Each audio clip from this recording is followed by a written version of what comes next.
Então, com muita alegria, nós retomamos esta série e encerramos hoje a exposição do livro de Apocalipse.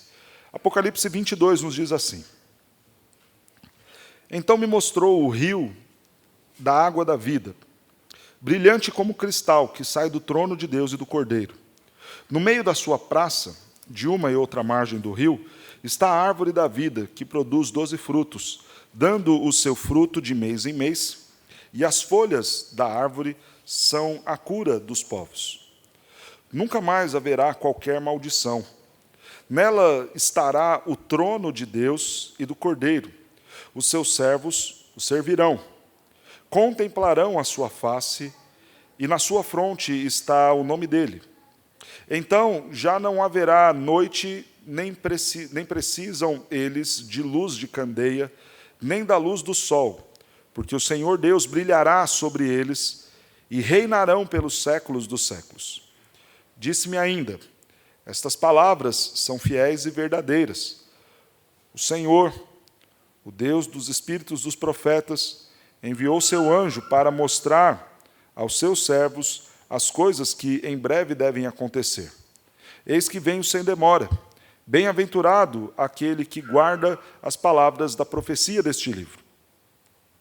Eu, João, sou quem ouviu e viu estas coisas.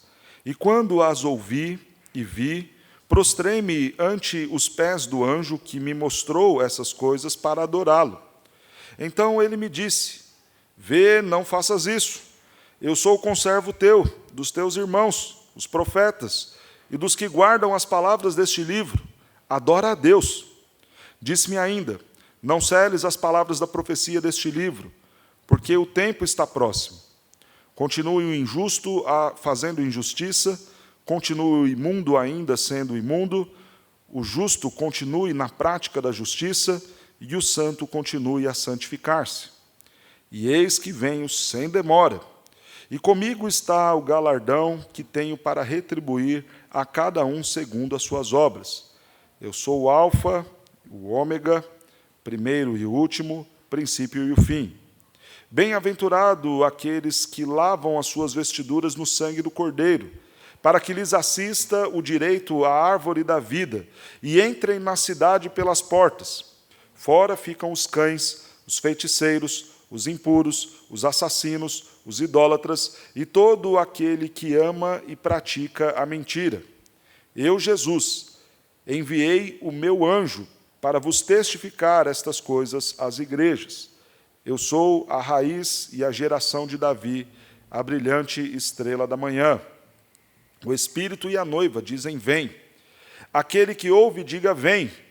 Aquele que tem sede, venha. E quem quiser, receba de graça a água da vida. Eu, a todo aquele que ouve as palavras da profecia deste livro, testifico: se alguém lhes fizer qualquer acréscimo, Deus lhe acrescentará os flagelos escritos neste livro. E se alguém tirar qualquer coisa das palavras do livro desta profecia, Deus tirará a sua parte da árvore da vida, da cidade santa e das coisas que se acham escritas neste livro. Aquele que dá testemunho destas coisas diz: certamente venho sem demora. Amém. Vem, Senhor Jesus. A graça do Senhor Jesus seja com todos. Oremos mais uma vez. Senhor Deus, nós lemos a Tua palavra e já fomos advertidos pela simples leitura de que devemos guardá-la. Não apenas ouvir, mas guardar a Tua palavra. Quebranta, então, o nosso coração, Senhor, para que, tocados pelo Teu Santo Espírito, nos disponhamos a cumprir aquilo que aprenderemos nesta noite.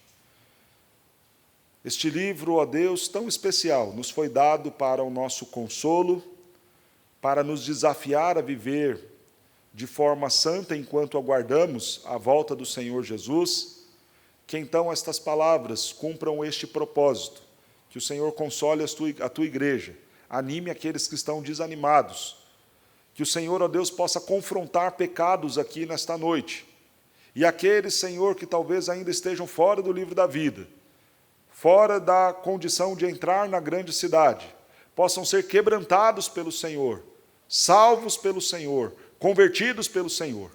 Que seja a noite de salvação.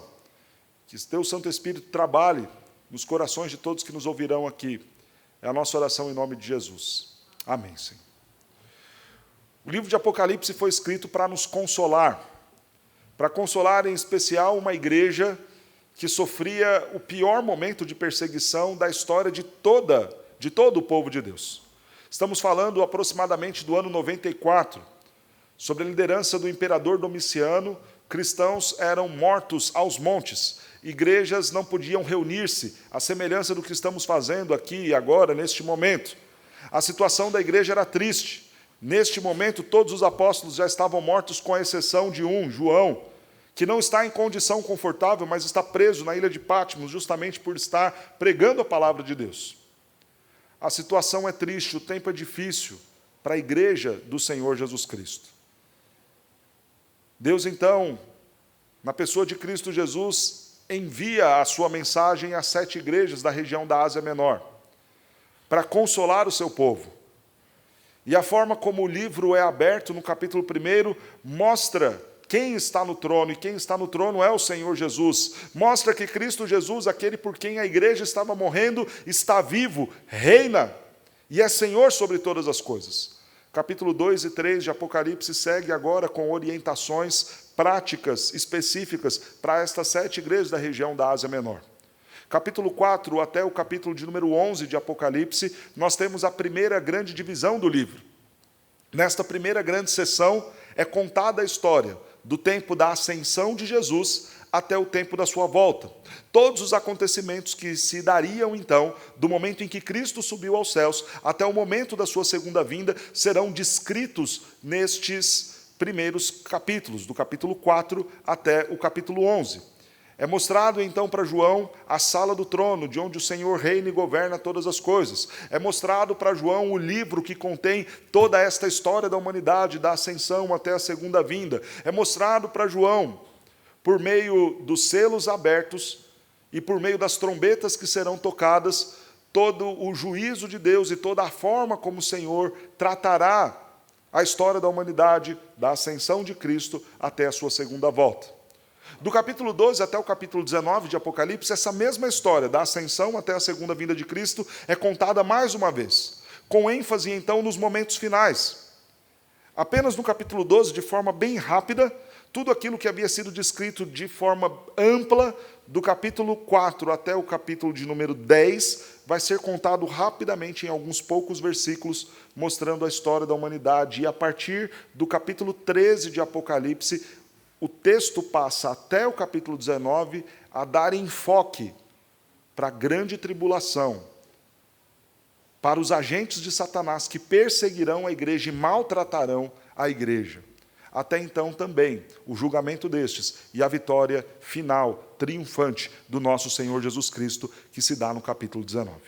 Capítulo 20 de Apocalipse, então, conta pela última vez esta mesma história, da ascensão de Cristo até a sua segunda vinda. Na ascensão, o aprisionamento de Satanás, a igreja agora com liberdade para pregar, sem que as nações sejam enganadas, até que chega o dia em que Satanás é solto, a grande tribulação vem, a perseguição à igreja chega, a igreja é calada, mas subitamente vem o Senhor Jesus Cristo, julga as nações, pune estes que estavam a maltratar a sua igreja, e então inauguramos os tempos eternos. Para o ímpio, lago de fogo e enxofre. Para os cristãos, novos céus e nova terra, que será a temática do capítulo 21 e do capítulo 22 de Apocalipse. No início do capítulo 22, então, do verso de 1 a 5, nós temos justamente essa continuidade da descrição do novo céu e da nova terra. E do versículo 6 até o final do livro, aquilo que nós vamos chamar como epílogo, a conclusão do livro de Apocalipse. O prólogo lá no capítulo 1, dando esta abertura de grande exaltação ao nome do Senhor Jesus para consolar a igreja, e agora o epílogo para advertir a igreja e chamar a atenção da igreja, o fechamento do livro. Irmãos, nós precisamos viver de modo mais atento às promessas do Senhor, registradas aqui em Apocalipse. Esta atenção àquilo que está sendo revelado aqui no texto, deverá produzir em nós duas coisas. Primeiro, grande esperança, consolo, alegria. O Senhor Jesus Cristo está voltando. O Senhor está no trono. É Ele quem governa todas as coisas. É Ele quem julgará o ímpio. Deve produzir não apenas alegria, mas também produzir em nós vigilância, atenção. O tempo é agora para a pregação do Evangelho. O tempo é agora para que nós tenhamos o nosso galardão. O tempo é agora para que nós façamos a diferença neste mundo. Consolo, esperança e vigilância é o grande propósito de escrita de todo o livro. E isto será mais uma vez enfatizado ao concluir.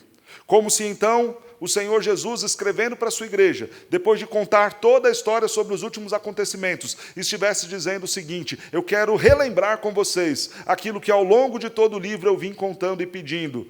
Se alegrem, tenham esperança e vigiem, porque eu estou para voltar. O tema da nossa exposição, então, nesta noite é: se atente às promessas de Deus. Se atente às promessas do Senhor.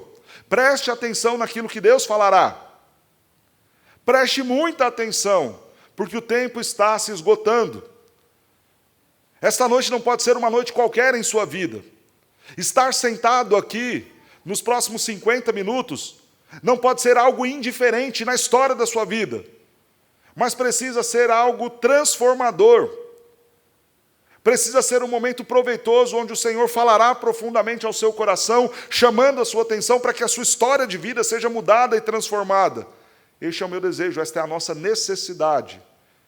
Então, não se distraia com o celular, não se distraia com a pessoa ao seu lado, não converse para não atrapalhar o seu irmão, mas atente-se à promessa do Senhor, às promessas do Senhor que estão reveladas aqui.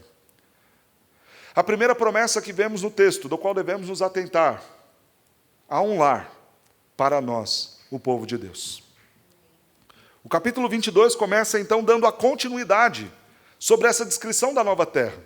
No capítulo 21 nós vemos que a nova terra é esplendorosa, gloriosa, justamente porque reflete a glória do Senhor. Vimos que quem reinará é o Senhor, que não haverá necessidade de tabernáculo, porque o Senhor habitará conosco. Vimos também que haverá a continuidade de reinos, de governos, do trabalho, e tudo isso será bom, porque é a restauração do paraíso criado pelo Senhor. Então haverá beleza, haverá trabalho, haverá produtividade, haverá a presença de Deus, haverá o povo do Senhor reunido, louvando, adorando, produzindo, desfrutando da nova terra. E continuando a falar deste assunto, João vai dizer mais especificamente agora sobre aquilo que ele está vendo no centro da Nova Jerusalém. E o que ele vê ali? Então me mostrou o rio da água da vida, brilhante como cristal, que sai do trono de Deus e do Cordeiro. João tem uma visão do centro desta cidade com um grande rio passando por ela. Não é um rio poluído, não é um rio marcado pelas degradações frutos da queda. É um rio de águas cristalinas, de águas limpas, que saem do próprio trono do Senhor. Neste rio flui a vida. Deste rio flui a condição que abastecerá toda a nova terra. É o rio de Deus. É a bênção do Senhor sendo demonstrado naquilo que é mais essencial para a preservação da vida, a condição da água. Irmãos, imaginem algo extraordinário nessas águas puras e cristalinas que nós veremos. Vem do trono de Deus, e quem está no trono é o próprio Deus, o Pai, e também o Cordeiro. Porque a forma como nós veremos a Deus Pai é por meio do seu Filho, Cristo Jesus. Do contrário, não suportaríamos. Cristo é a melhor manifestação do Pai. O texto segue, nos diz: no meio da praça, de uma a outra margem do rio, está a árvore da vida, que produz 12 frutos, dando o seu fruto de mês em mês. Então imagine este grande rio cruzando a Nova Jerusalém, a cidade santa. É um rio de águas transparentes, cristalinas, puríssimas, potável. E à margem deste rio, porque são nutridas por esta água, está a árvore da vida. Veja que o Senhor restaura o acesso a esta árvore. Porque lá no Éden, no capítulo 3, o acesso para essa árvore havia sido selado. O Senhor colocou anjos para que o homem não mais acessasse a esta árvore. Esta árvore nutre o homem, dando a ele sustento material, físico, mas também dando a ele o sustento espiritual, porque também ela é irrigada com a água que vem do trono de Deus. E você não precisa espiritualizar a condição da árvore aqui. O texto aponta para a literalidade dela. É uma árvore que dá muitos frutos. É uma árvore, então, que alimentará todos os povos. E ela vai de uma a outra margem do rio. Nós vimos pela manhã a medida desta cidade. 2.200 quilômetros. Uma distância daqui até Aracaju, lá em Sergipe. Imagine, então, cortando essa extensão no meio da cidade. 2.200 quilômetros de água puríssima. E a margem deste rio, de uma e outra margem do rio, esta árvore que ocupa todo o espaço, é um pomar gigantesco, com o melhor para alimentar o povo de Deus. Então eu fico pensando algumas coisas aqui. Eu, por exemplo, gosto muito de melão. Amo melão. E a Vanessa não gosta, porque ela fala que aquilo não tem gosto de nada. Mas eu falo, amor, é que você não comeu o melão certo. Quando você pega um melão docinho, é ótimo. Mas é claro, quando você pega um melão sem gosto, também fica com gosto de pepino, aí é ruim. Mas quando você pega aquele melão docinho, aquilo é bom demais. Aí eu falei para ela um dia, brincando, enquanto eu cortava melão, ela olhou com aquela cara meio assim. Falei, amor, vai ter um dia lá na Nova Terra, que Deus vai chegar e falar para você, olha, prova aqui. Não tem como você dizer que é ruim. Prova, que você vai ver que é bom demais isso. E é claro que eu estou dando o exemplo de uma fruta, mas pense todas as outras. Aquelas que talvez a gente olhe e fale, mas eu não gosto muito. Então Deus chega e fala, filho, é porque aquela que tinha lá estava afetada, manchada, marcada, amaldiçoada pelo pecado, que sujeitou a criação involuntariamente. Mas prova esta. Não novas frutas, mas as frutas nas condições originais, dentro do plano do qual Deus as criou. Experimenta aqui. E veja se não é a melhor coisa que você já comeu. Agora imagine isso dando fruto todos os anos, em todas as estações, durante todo o período, servindo de alimento para todas as nações. Louvado seja Deus. É uma promessa, irmãos, de que há este lar para nós. É a promessa de que nós estaremos lá, desfrutando de tudo isso. O texto segue e vai nos dizer que as folhas desta árvore são para a cura dos povos. Significa que dentro daquela condição de finitude humana, onde haverá a exaustão em alguma medida, por coisas boas que estaremos fazendo, mas de forma nenhuma, doença ou enfermidade, punição, fruto da punição ou de forma penal sobre os homens, mas pela simples condição de finitude. Acesse então a árvore da vida e estará muito bem cuidado, tratado de todo e qualquer tipo de dor. O texto segue. Nunca mais haverá qualquer maldição. Veja esta promessa do Senhor. Nunca mais haverá qualquer maldição. Alguns já me perguntaram certa feita, pastor, mas será que de repente, quando nós estivermos lá na Nova Terra, não vai, por acaso, de repente, passando por algum cantinho, entrar novamente uma serpente, oferecer de um fruto que não deveríamos comer, e toda a situação de queda retornar, e nós voltarmos e vivermos um novo ciclo de tudo isso que já existiu, do Éden até aqui? Não!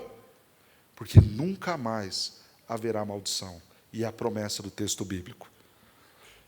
Nela estará o trono de Deus e do Cordeiro, e os seus servos o servirão. Imagine agora nós podermos servir ao Senhor na plenitude daquilo que Ele espera de nós. Isso é um grande privilégio. Poder fazer e cumprir a vontade de Deus. Sofonias nos diz que Deus vai se deleitar em nós, vai ter alegria em nós, porque Ele estará reinando e nós reinaremos com Ele, seremos seus servos. Então já não haverá noite, nem precisam eles de luz de candeia, nem da luz do sol, porque o Senhor Deus brilhará sobre eles, e reinarão pelos séculos dos séculos. O texto não diz que o sol ou a lua deixarão de existir. Diz apenas que nós não precisaremos da luz destes na realidade da Nova Jerusalém. Porque, embora a nova terra seja gigantesca, a Nova Jerusalém ocupará um espaço aproximado do próprio território que temos hoje no nosso país. E para este território, que já é gigantesco para a proporção daquilo que é uma cidade, não haverá necessidade da luz solar, da luz lunar, justamente porque a presença do Senhor já garantirá o brilho constante naquele lugar. E a nós, o que faremos? Reinaremos com o Senhor pelos séculos dos séculos. É o Senhor restaurando mais uma vez situações da qual Ele havia indicado lá no Éden. Porque no Éden Ele nos indica: tenham vocês domínio sobre todas as coisas, reinem sobre toda a criação. O homem é coroa do Senhor na criação, para dominar, para cuidar, para usar, para desenvolver. Mas o pecado afetou essa nossa capacidade de fazer isto da forma certa. Por isso a criação geme, sofre pelos efeitos daquilo que o homem, a maltratando, faz. Mas agora nós poderemos reinar. Será restaurada essa nossa condição e o faremos da forma correta, conduzidos, orientados pelo próprio Senhor, que ocupa o lugar no trono, mas que nos permite continuar dominando a criação que lhe pertence. E esta será uma realidade pelos séculos dos séculos, não terá fim. Irmãos, essa é uma promessa do Senhor. A forma como nós viveremos, o lugar onde nós estaremos, atente-se para esta promessa. Não apenas a promessa da vida futura, mas há uma segunda promessa do Senhor da qual nós devemos estar atentos, a de que somos bem-aventurados quando guardamos os mandamentos do Senhor.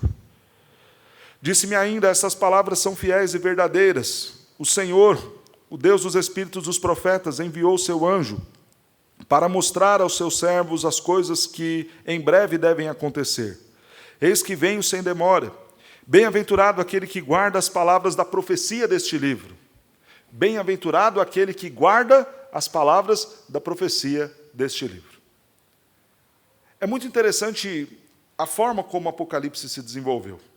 Porque lá na abertura do livro, é dito em muitos momentos: bem-aventurado aqueles que ouvem a profecia deste livro. Quem tem ouvidos, ouça o que o Espírito diz às igrejas. Mas aqui agora não é apenas a condição de ouvir, mas bem-aventurado será aquele que guardar aquilo que está aqui neste livro. E por que é bem-aventurado aquele que guarda as profecias do livro? Primeiro, porque estas palavras são fiéis e verdadeiras.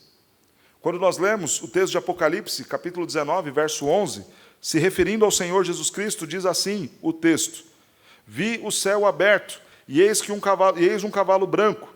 O seu cavaleiro, se referindo ao Senhor Jesus, se chama fiel e verdadeiro. Perceba que as palavras deste livro carregam a mesma forma como Jesus foi chamado: fiel e verdadeiro. Bem-aventurados seremos nós ao guardarmos toda a palavra do Senhor, porque ela é fiel, ela é verdadeira, à semelhança daquele que a entregou. É verdade. Creiam e tenham plena certeza, ainda que tentem relativizar a verdade da Escritura. Irmãos, nós estamos falando de uma igreja que está recebendo esse texto, que já estava começando a questionar a realidade sobre o cristianismo. Como assim? Cristo vive, Cristo reina, e nós estamos aqui sendo massacrados pelos romanos. Como assim? Cristo vive, Cristo reina, e nós estamos aqui sofrendo a miséria. Será que de fato é verdadeiro tudo aquilo que nos foi dito, que os apóstolos nos disseram? E onde estão os apóstolos, todos eles mortos? Não poderia o Senhor ter livrado a eles? Aqueles crentes começavam a questionar, começavam a duvidar se realmente era fiel e verdadeira a palavra de Deus, a palavra dos apóstolos.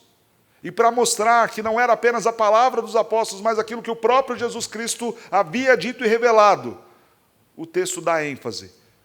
como foi dito acerca do Senhor Jesus, que Ele é fiel e verdadeiro, também a sua palavra é fiel e verdadeira. Se há a existência de Cristo, há também a plena certeza em relação às verdades da palavra. É muito importante destacar isso em nossos dias, porque algumas pessoas estão fazendo uma distinção entre os ensinos de Cristo e aquilo que diz a Bíblia. Não, eu amo Jesus, Jesus foi um grande homem, mas nós temos que nos apegar à teologia de Jesus e não necessariamente à Bíblia. Cuidado com isso. Jesus é fiel e verdadeiro, e a sua palavra foi chamada à semelhança do seu próprio nome, fiel e verdadeiro. Não existe a teologia de Jesus e a teologia da Bíblia. Não existe a doutrina e os ensinamentos de Jesus e a doutrina e os ensinamentos da Bíblia. Todos são um só, porque a Bíblia é a palavra de Deus. Não precisa ser atualizada, não precisa ser modernizada, não pode ser aculturada com os nossos costumes. Não, ela é autoritativa em todos os tempos, em todas as épocas, em todas as formas e maneiras, porque ela é a palavra de Deus, fiel e verdadeira, e bem-aventurado aquele que segue. Por que é bem-aventurado? Porque o mesmo Espírito dos profetas foi o Espírito que estava sobre aquele que nos revelou este livro. O Senhor, o Deus dos Espíritos dos profetas, enviou seu anjo para mostrar aos seus servos as coisas que em breve devem acontecer. Tudo aquilo que havia sido revelado pelo anjo do Senhor foi dado, inspirado, pelo próprio Senhor, que inspirou também no passado os profetas. E qual é a relevância disso para aqueles que ouviam esta mensagem? O Antigo Testamento havia profetizado sobre a chegada do Messias. O Messias chegou? Chegou. A profecia, então, foi cumprida? Sim, foi cumprida. Foi fiel? Foi. O que o texto está dizendo é o seguinte: o mesmo Espírito que estava sobre aqueles profetas do passado, que profetizaram e as coisas aconteceram e se cumpriram, é o Espírito que capacita este que agora vos fala, dizendo que essas coisas acontecerão, que as profecias deste livro são verdadeiras, e a semelhança desta sobre a chegada do Messias que se cumpriu, porque Cristo Jesus veio, também estas profecias deste livro se cumprirão, e isto é certo. São as palavras do próprio Cristo que é fiel e verdadeiro. É o mesmo Espírito dos profetas do Antigo Testamento. E ela vem da parte de Deus, porque foi o Senhor que enviou o seu anjo. Bem-aventurado aquele que guarda as palavras da profecia deste livro. No entanto, quando nós olhamos adiante, o verso 8 vai nos dizer assim: eu, João, sou quem ouviu e viu estas coisas. E quando as ouvi e vi, prostrei-me ante os pés do anjo que me mostrou essas coisas para adorá-lo. Então ele me disse: vê, não faças isso. Eu sou conservo teu, dos teus irmãos, os profetas, e dos que guardam as palavras deste livro. Adora a Deus. O texto está falando que bem-aventurado é aquele que cumpre a palavra do Senhor. Em muitos momentos em Apocalipse vem a advertência do Senhor justamente para nós adorarmos tão somente a Ele. Quando nós lemos as advertências para as igrejas, por exemplo, você via a realidade do culto aos imperadores romanos, do culto à própria Roma, e Deus advertindo: sejam vocês fiéis, não se curvem diante deles. Não dobrem os seus joelhos para adorá-los. Não sigam a voz de Roma. Nós vemos depois, mais adiante, a realidade futura. Virá o anticristo. Não o sigam, não o adorem, não recebam a sua marca. Resistam, sejam fiéis. Mas a Bíblia não esconde a fragilidade dos seus personagens. João era o apóstolo do Senhor e errou ao se curvar diante do anjo para adorá-lo.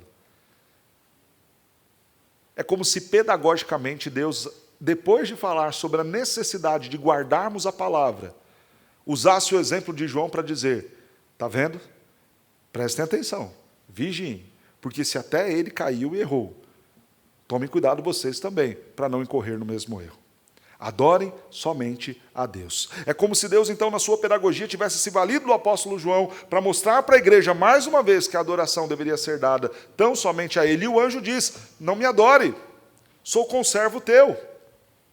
Agora, irmãos, aproveitando a condição aqui para aplicar a realidade do que é a idolatria no catolicismo romano. Quem era menor, o anjo ou João? João era menor.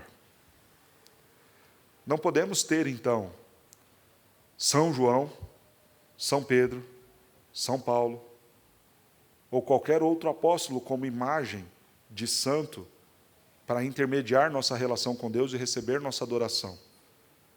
Porque se o anjo, sendo maior do que João, não aceitou a adoração dele, muito menos esses grandes homens de Deus, que serviram com excelência a igreja do Senhor, são dignos de serem adorados. E o texto é muito claro. Quem deve ser adorado? Adora a Deus, e tão somente Ele. Bem-aventurado aquele que ouve e guarda essas minhas palavras, as palavras deste livro.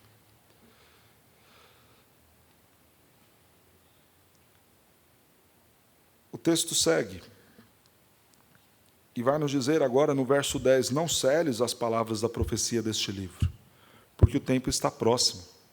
Continue o injusto fazendo injustiça, continue o imundo ainda sendo imundo, o justo continue na prática da justiça e o santo continue a santificar-se. Pastor, mas a promessa que nós estamos vendo não é justamente que bem-aventurado é aquele que guarda a palavra da profecia? Por que o texto está nos dizendo? Continue o imundo a fazer imundície, o injusto a cometer injustiça e o santo a viver em santidade. O texto está apontando para a realidade de que as provações que virão revelarão verdadeiramente o nosso caráter. Por isso que o texto diz o seguinte, não celes esse livro. A ideia de selar o livro era de deixá-lo reservado para um tempo específico. Não havia mais esta necessidade. Há um contraste sendo feito aqui com o livro de Daniel, capítulo 12. Lá em Daniel, quando Daniel recebe as profecias sobre os últimos acontecimentos, o anjo fala para ele, segura, sela, espera. Por quê? Porque algo ainda deveria acontecer antes que viessem esses dias. E o que deveria acontecer? A chegada do Messias. O Messias chegou, a obra foi completada.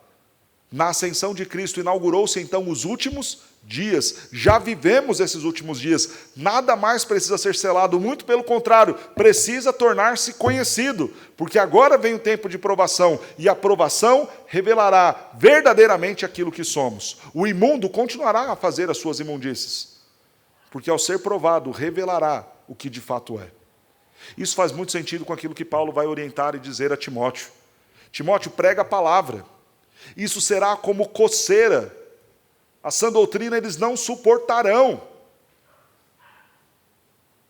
Porque quando nós provamos de fato aqueles que são cristãos, quem é crente de verdade continua a se santificar. Mas quem não é, espana, não aguenta. É como coceira aos seus ouvidos, lhe incomoda. O que o texto está dizendo sobre esta bem-aventurança de cumprirmos a palavra de Deus é o seguinte: continue pregando, continue falando. Não cele o livro, mas anuncie dele, fale dele. E à medida que o pecado for sendo confrontado, algo ficará nítido, aquilo que verdadeiramente nós somos.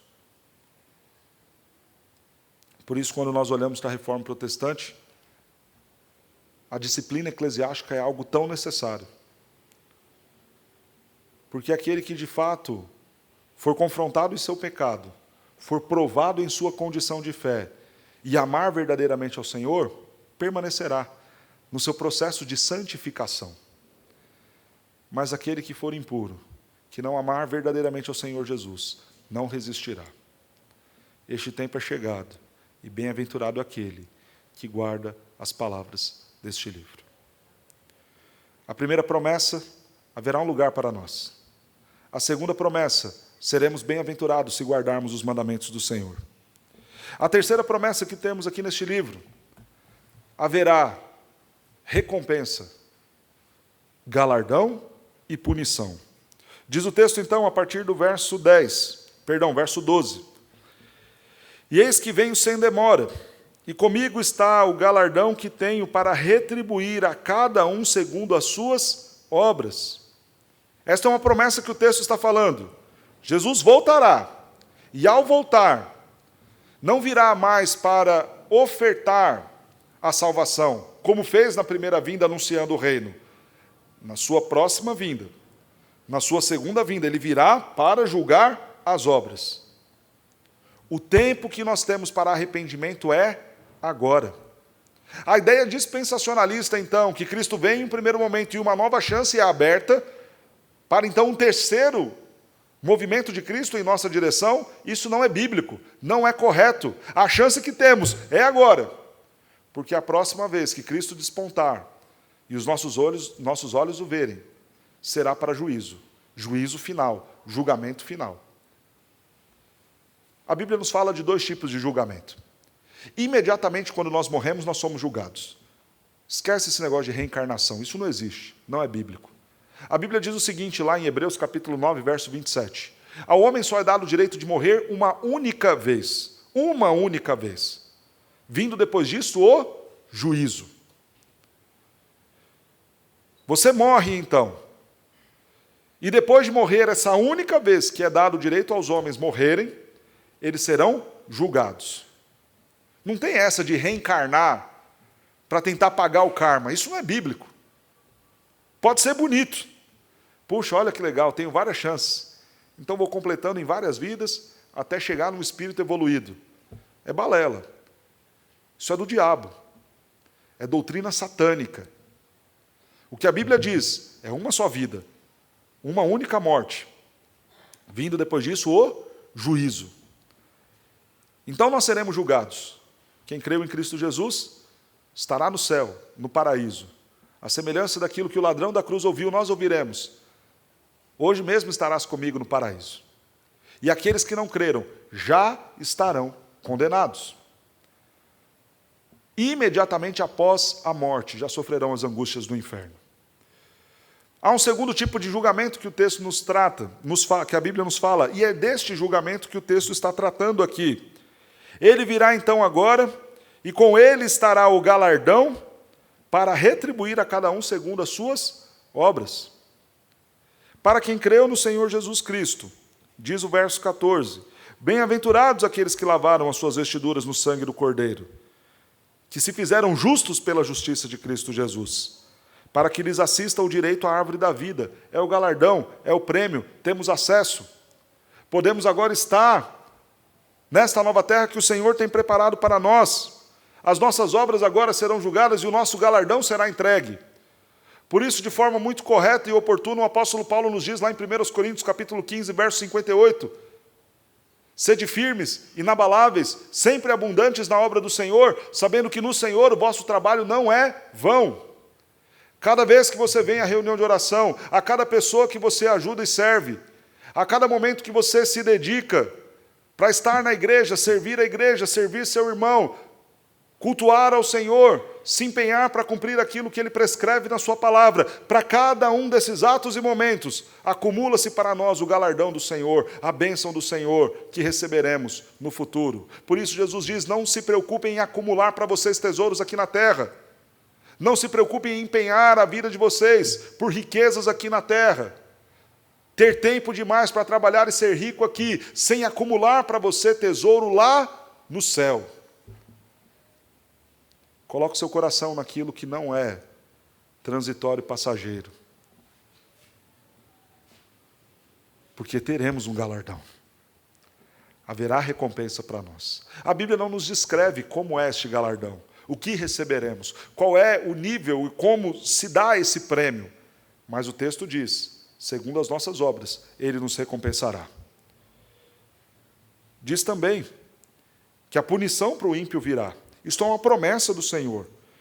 Fora ficam os cães, os feiticeiros, os impuros, os assassinos, os idólatras e todo aquele que ama e pratica a mentira. Destaco aqui essa palavra, os cães. É o primeiro momento que isso é usado em Apocalipse.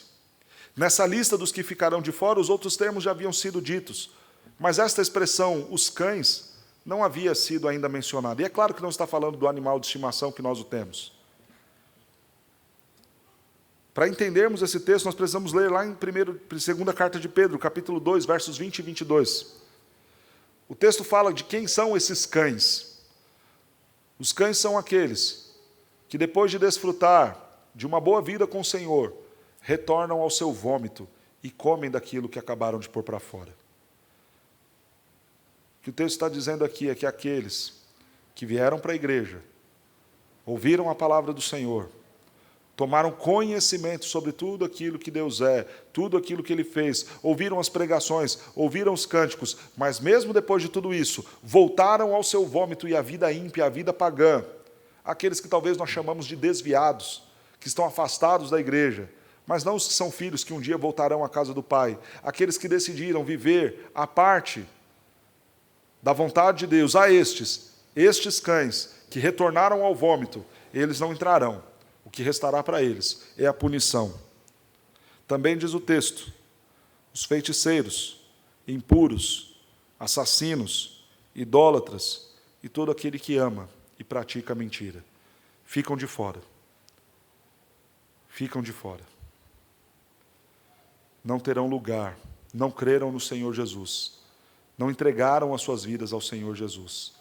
Estão fora e receberão a punição do Senhor. Agora veja algo interessante no verso 13. Quem está garantindo isso? Eu sou o Alfa e o Ômega, o primeiro e o último, princípio e fim. 3 formas diferentes de dizer a mesma coisa. Deus é princípio e fim, a origem de todas as coisas e a conclusão de todas as coisas. Quem? O Senhor Jesus, o Senhor nosso Deus. Pai, Filho e Espírito Santo, a origem de todas as coisas e a conclusão de todas as coisas. Aquele que teve o poder, pela ordem da sua palavra, para criar todas as coisas do zero, do nada, terá poder também para concluir e consumar todas as coisas, o juízo sobre todas as coisas. O que Deus está falando aqui, irmãos, é o seguinte: vejam tudo que há, é tudo lindo, tudo perfeito, poderosamente feito e criado por Deus. Ótimo. Este Deus que tem poder para fazer, tem poder para consumar e concluir a sua obra. Executará o seu juízo, não terá quem o impeça. Ele é o Alfa e o Ômega, a primeira e a última letra do alfabeto grego. Ele é o primeiro e o último, uma condição numeral apontando, é o início e o fim, o princípio e o fim. A obra que originou-se nele também se concluirá, se completará no Senhor. Esta é uma promessa de Deus. Haverá punição, haverá galardão. Veja que, para reafirmar ainda a autoridade sobre isso, no verso 16 vai dizer: eu, Jesus, enviei o meu anjo para vos testificar estas coisas às igrejas. Eu sou a raiz, a geração de Davi, a brilhante estrela da manhã. 2 referências e menções às formas como ele havia sido profetizado no Antigo Testamento. Eu sou o Messias prometido e esperado, e eu estou garantindo a vocês que isso vai acontecer. Vai haver punição, vai haver galardão. Ainda que qualquer um diga diferente e o contrário. Imagina, esse negócio de inferno, de céu, isso é besteira. Jesus está falando: eu sou quem está dizendo. O que foi prometido e que se cumpriu a profecia, porque eu vim, também estou falando, que cumprirei galardão e punição. O Espírito e a noiva dizem: vem. Aquele que ouve, diga: vem. Aquele que tem sede, venha. E quem quiser, receba de graça a água da vida. O que este verso está dizendo é o seguinte: Deus está ansioso para vir. Tanto para nos abençoar e nos recompensar, salvar o seu povo e nos tirar de todo esse contexto de perseguição, como também para dar a justa paga e punição para aqueles que estão maltratando a igreja. Por isso o Espírito diz: vem. Por isso a noiva, a igreja, está dizendo: vem então, Senhor, volta para nos dar esta condição de galardão. Mas o texto ainda nos dá mais um alerta. Ainda há tempo. Aqueles que ainda se veem de fora desta condição eterna. O texto diz: vem sem demora. Beba de graça. Receba de graça a água da vida, porque ainda há tempo. Se arrependa, deixe o seu pecado, larga a mão do seu vômito e volte para o Senhor, porque ainda há tempo e Ele é rico em perdoar. A primeira promessa do texto: haverá lugar para nós. A segunda promessa do texto: seremos bem-aventurados ao cumprir a palavra de Deus. A terceira promessa do texto: haverá punição e galardão. A quarta promessa do texto: haverá punição para quem adulterar a Escritura. E diz o texto: eu, a todo aquele que ouve as palavras da profecia deste livro, testifico. Se alguém lhe fizer qualquer acréscimo, Deus lhe acrescentará os flagelos escritos neste livro. Se alguém tirar qualquer coisa das palavras do livro desta profecia, Deus tirará a sua parte da árvore da vida, da cidade santa e das coisas que se acham escritas neste livro. Há muita seriedade na palavra do Senhor. Se você acha que a Bíblia é só mais um livro, o texto está sendo claro: o que resta para você. Não terá lugar, não terá parte com o Senhor. Tirar ou acrescentar qualquer coisa deste livro é pecado seríssimo, falta gravíssima. O que o texto está nos dizendo, irmãos, que a Bíblia não pode ser relativizada. Que a palavra do Senhor, escrita neste livro, não pode ser ignorada. Aqueles que tentam dizer, então, a Bíblia é só mais um livro. Aqueles que tentam dizer, não é bem assim que o texto diz. Aqueles que estão distorcendo a palavra de Deus. Aqueles que também estão usando a palavra de Deus para enganar pessoas. Jesus dá uma advertência seríssima. Eu, a todo aquele que ouve as palavras da profecia deste livro, testifico, ficarão de fora. Se acrescentar ou se tirar. Aqueles, então, que querem uma vida mais mansa, um cristianismo mais relaxado, que começa a dizer, não, a Bíblia aceita a homossexualidade, Deus é amor. Não, esse negócio do divórcio, aquela dureza era para o tempo da lei. Não, esse negócio dessa vida de vir à igreja e adorar ao Senhor e estar lá com o povo, isso é coisa do tempo da lei, a gente está na graça. Aqueles que estão tratando a Escritura desse jeito, tirando e dizendo coisas que a Escritura não está dizendo, ficarão de fora. E aqueles que estão acrescentando, dizendo a pessoas que precisam dar isso ou aquilo para a igreja para garantir a salvação, que precisam fazer esta ou aquela campanha para garantir a bênção do seu lar, coisas que a Bíblia em nenhum momento diz, que estão se valendo, acrescentando coisas e ensinamentos a partir da Escritura, para tirar recursos das pessoas, para enganar as pessoas, também estes ficarão de fora. Há muita seriedade em abrir esse livro e expor este livro. É a palavra de Deus. Nós não podemos dizer e falar coisas que Deus não está dizendo e falando à sua igreja. Nem acrescentando, nem tirando. E a promessa do Senhor é, ficarão de fora aqueles que fizerem isso. Primeira promessa do texto, haverá um lugar para nós. Segunda promessa do texto, bem-aventurados seremos se guardarmos os mandamentos do Senhor. Terceira promessa do texto, haverá punição e galardão. Quarta promessa deste texto, haverá grande punição para aquele que acrescentar ou tirar qualquer coisa deste livro. Quinta e última promessa deste texto, Ele vem, Ele vem, Ele vem. Isso é dito no verso de número 7, eis que venho sem demora. Isso é dito no verso de número 12, eis que venho sem demora. Isso é dito no verso de número 17, vem Senhor. Isto é dito também agora no verso de número 20, aquele que dá testemunho dessas coisas diz, certamente venho sem demora, amém, vem Senhor Jesus. Não tenha dúvidas sobre a realidade de que Cristo em breve voltará. Jesus está voltando, o tempo está se esgotando, atente-se para as promessas do Senhor. O que Ele está dizendo para a sua igreja é, eu voltarei. Fiquem tranquilos, pode parecer demorado, mas eu estou às portas e em breve, muito em breve voltarei. Irmãos, para uma igreja que estava sofrendo dura perseguição, o coração deles estava sem esperança. Alguns já estavam desacreditando, não, isso tudo era mentira. Jesus sumiu, acabou. Alguns já estavam desistindo da fé cristã. E o que Jesus vem dizer e testificar, eu voltarei. Não se enganem, Ele vem. Ele vem. Por isso, irmãos, nós cantamos sobre isto esta noite inteira. E falamos, Ele virá. Diante do nosso olhar, Ele virá. Por isso nós cantamos, Maranata, ora vem, Senhor Jesus. Por isso nós cantamos, faz-nos ouvir, ó Deus, a Tua voz, mais do que todas as outras vozes, porque o mundo está tentando nos convencer de que Ele não vem, de que essas promessas não são verdadeiras, de que não precisamos seguir as coisas que aprendemos neste livro. Quero aplicar esse texto para as nossas vidas. Como eu disse, esse texto chama a nossa atenção. São promessas para as quais nós devemos estar atentos. Elas devem produzir em nós esperança. Tenha esperança que há um lugar incrível preparado para mim e para você. Está desanimado com a vida? Está reclamando o tempo todo, murmurando o tempo todo, falando de doença o tempo todo?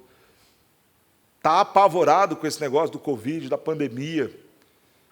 Está chorando e sofrendo por causa do câncer de alguém que você ama muito, por causa da sua condição de saúde? Tenha esperança. Há um lugar para nós. Este lugar será incrível. Está triste, decepcionado com toda essa condição de corrupção, de reinos e governos que são imundos. Nós reinaremos com o Senhor, porque Ele estará no trono, estará no meio de nós. Anime-se, tenha esperança com esta realidade. É promessa de Deus e vai se cumprir. Coloque um sorriso no rosto. Viva a vida cristã com maior expectativa, porque há um lugar preparado para nós, onde não mais haverá doença e enfermidade nenhuma, porque as folhas da árvore são cura para as nações. Tenha esperança na sua vida, porque não haverá mais a maldição do pecado, atrapalhando o casamento, atrapalhando o trabalho, atrapalhando a criação dos filhos. Não mais nada dessas coisas. Há esperança para o povo de Deus, porque há um lugar glorioso separado e preparado para nós. Tenha esperança na volta do Senhor Jesus, porque Ele vem sem demora. Tenha esperança no galardão que Deus tem preparado para nós. Irmãos, por vezes a gente fica chateado, decepcionado. Ah, pastor, mas eu trabalho tanto, eu me empenho tanto, e parece que nunca vem a resposta, parece que nunca vem o resultado, parece que Deus nunca se lembra de mim. Ah, pastor, e na igreja a gente se dedica, faz as coisas e ninguém vem, as pessoas não comparecem, as pessoas não valorizam o trabalho que nós estamos fazendo. Ah, pastor, como é difícil. Parece que a injustiça sempre prevalece, mas há um Deus justo que recompensará o seu povo e dará o justo galardão para os seus, porque trabalhar para o Senhor e viver para a glória do Senhor não será em vão. Ele virá e dará a nós o nosso galardão. Foste fiel no pouco, sobre o muito te colocarei. Vem agora, entra no gozo do seu Senhor. Venha desfrutar. Pouco importa aquilo que falaram, pouco importa a atenção que não te deram, pouco importa as muitas humilhações que você sofreu. Agora eu vou te recompensar. Vem, entra, desfruta, porque é teu. É o galardão que eu, Alfa e Ômega, princípio e fim, preparei e separei para o meu povo. Desfrute disso. Tenha esperança e renove a sua alegria na certeza de que está chegando o nosso pagamento. Está chegando a hora que nós vamos receber e que vai valer a pena cada uma das situações de empenho nosso em cumprirmos com fidelidade a palavra do Senhor, porque nós seremos bem-aventurados. Creia que você será bem-aventurado em cumprir a palavra de Deus. O mundo quer nos mostrar o tempo todo, nos convencer de que não, tem um outro jeito melhor para se viver que não seguindo a Bíblia. Ah, o divórcio vai te deixar mais feliz. Ah, viva o amor de forma imoral e de qualquer jeito, porque a Bíblia é ultrapassada. O mundo quer nos convencer que não precisamos seguir a palavra de Deus, de que há um outro jeito, uma outra forma, um outro tipo de evangelho, um outro tipo de religião, que garante o nosso bem-estar e a nossa vida. Então, constantemente, seremos levados a questionar aquilo que a Bíblia nos apresenta. Mas o que Deus está nos falando é o seguinte: você vai ser feliz de verdade, bem-aventurado, quando você ouvir e guardar as palavras deste livro. Significa, irmãos, que o melhor jeito de você viver o seu casamento, para ser bem-aventurado e realmente feliz, é ouvindo a palavra de Deus. E a palavra de Deus diz a vocês, mulheres, sejam submissas. Você será plenamente feliz, realizada, satisfeita em seu casamento, sendo submissa ao seu marido. Bem-aventurada você será sendo assim. Aos maridos, o texto diz, sacrifiquem-se pelas suas mulheres. Então se empenhar, se dedicar, renunciar em favor delas, resultará na sua alegria, felicidade, prazer, bem-aventurança. O texto nos chama à monogamia, a sermos fiéis aos nossos cônjuges. Nós seremos felizes, realizados, plenamente satisfeitos, bem-aventurados, quando atentarmos, ouvirmos e guardarmos a palavra de Deus. Jovem, você será feliz vivendo a sexualidade dentro do seu casamento.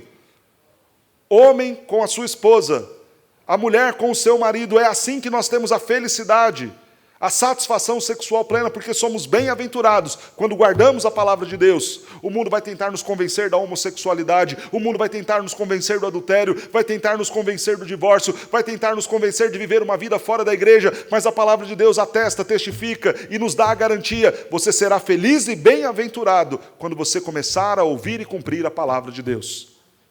Então entenda que não existe felicidade quando a gente deixa a Bíblia de lado. Então entenda que você precisa vir à escola dominical, precisa vir cultuar, precisa ler mais a Bíblia, porque a grande chance da sua vida para você ser feliz e bem-aventurado é ouvindo e guardando os mandamentos do Senhor. Atente-se e viva em vigilância, porque este Cristo que virá com galardão, também virá com juízo. E assim encerro, então, a aplicação deste sermão. Se você ainda não entregou sua vida ao Senhor Jesus Cristo, o tempo é agora. Quem quiser, receba de graça a água da vida. Cristo está fazendo um convite para você. É sério isso que Ele está falando. Ele nos chama para estarmos atentos a estas profecias. Nada disso é mentira. Não pense que tudo isso é conversa fiada, é besteira. Ele está garantindo, eu venho sem demora. E o convite que Ele faz para você, ainda dá tempo. Conserta a sua vida. E vem de graça. Não precisa pagar nada. Vem buscar o Senhor. Ame o Senhor. Está afastado da igreja? Volta correndo urgentemente. Abandona o vômito. Abandona aquela vida de imundície, aquela vida de pecados e volta para o Senhor. Porque ainda há tempo. Está vivendo uma vida cristã mais ou menos? Ou mais para menos do que para mais? Vem e volta para o Senhor. Porque se aproxima o dia da sua volta. E Ele virá. Louvemos ao Senhor, porque só há esperança, tanto para nós cristãos, como ainda há esperança para aqueles que estão distantes, porque no Senhor há graça e há misericórdia. Graça e misericórdia esta, demonstrada na cruz do Calvário, quando ali Ele pagou o preço para garantir para nós todas essas bênçãos que nós falamos aqui. Graça e misericórdia para que este preço pago tenha valor para a sua vida hoje, se você decidir abandonar o pecado e voltar-se ao Senhor Jesus.